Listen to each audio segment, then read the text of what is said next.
For the last couple of months, the biggest story around the world has been the end of the Ukraine war.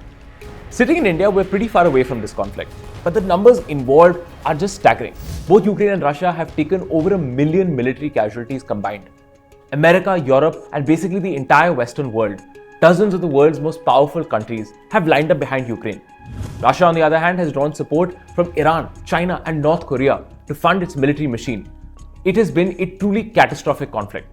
But now, there's a good chance that the war will end after America and Russia began talks last month in Saudi Arabia. Now, with the various sides now ready for peace, some of India's best strategic minds are making an argument. Should India help negotiate an end to the Ukraine war? That's the big question we're going to tackle in this episode of Threadbare.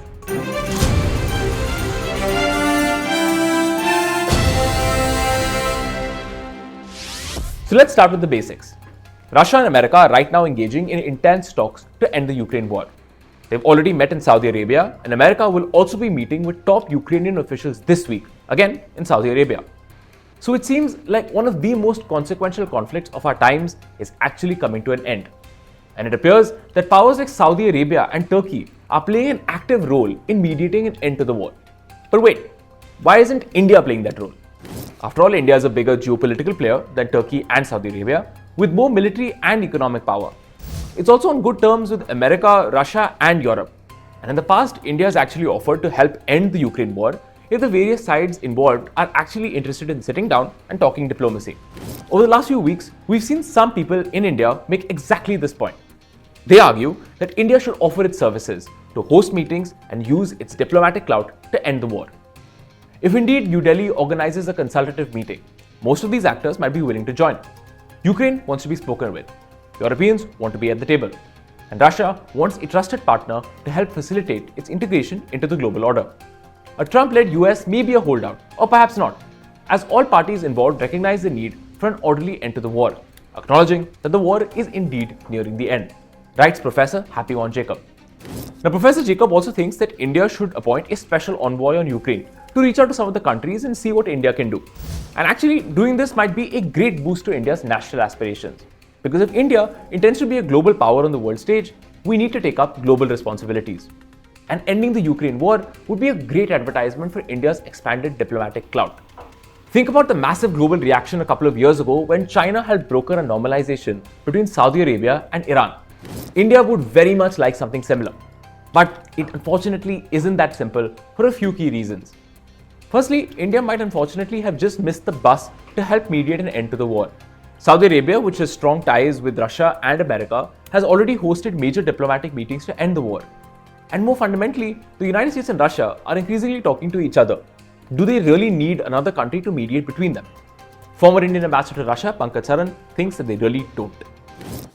Typically, mediation occurs when the parties are unable or unwilling to meet face to face, and they need via media to persuade them to come into the same room. But we are well past that stage. I mean, a lot of water has already flown down the bridge. And my own view is that from the 7th of November till today, a lot of back channels have been working between the Russians and the Americans. And therefore, the stage for any mediation is long past gone. There is no scope, nor is there any need or requirement for mediation. When the two parties have themselves decided to speak face to face directly, there is no requirement for mediation. Second, even mediation can be a tricky business at times. India has actually played this role in the past, most famously in conflicts like the Korean War 80 years ago. But these efforts at actual mediation, which doesn't just mean providing a venue for a meeting, can actually come at a very serious cost. For example, India's desire to be an even-handed mediator in Korea deeply annoyed America. Remember that America had tens of thousands of troops fighting the communist threat in this war. Obviously, America wanted India to be more on its side since it had crucial diplomatic interests in the conflict. India, on the other hand, didn't have any real interest in how the Korean War ended.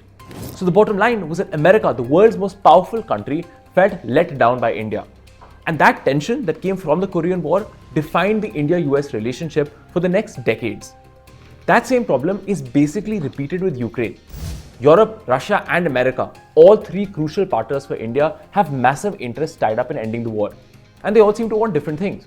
America wants the war to end quickly and to normalize ties with Russia.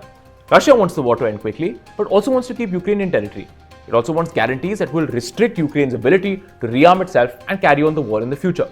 Europe, meanwhile, wants a good deal, which makes sure that Russia doesn't launch another war in the future. None of this is easy.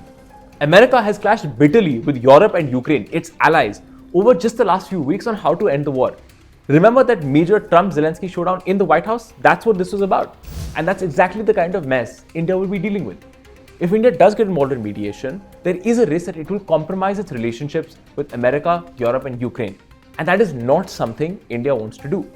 You could be forgiven for thinking that, look, these countries can talk to each other and don't need our help. So, what exactly should India do? At this point in time, it does seem like the time to mediate is over and past us. But Professor Jacob and experts like him also have a point. India should play a constructive role in ending the war.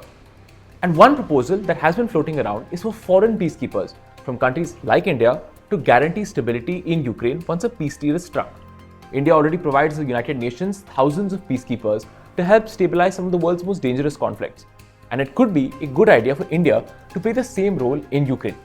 And as and when this thing falls into place and the pieces fall into place, and there is discussion about enforcing the peace or monitoring the peace or ensuring compliance with some peace agreements that might come up, then it is possible, I don't know, whether there will be scope for any Indian peacekeeping presence in Ukraine or certain parts of Ukraine. There has been a lot of loose talk about countries like India kind of participating in such a kind of a force whose job would be to monitor compliance or and so on. So that I am not sure. It will depend a lot on what the Europeans and the Americans and the Russians agree on. But minus that, I don't see any room for mediation. Over the last 3 years, India has been extremely careful on its Ukraine policy. But at the same time, it has given Ukraine humanitarian aid, it's told Russia that this isn't an era of war, and it has kept talks going with all sides. India, like a lot of other countries, wants to ensure peace. But few of those countries have India's experience, its diplomatic clout, and its military power. It's time for India to put all of this to good use and to help end the Ukraine war.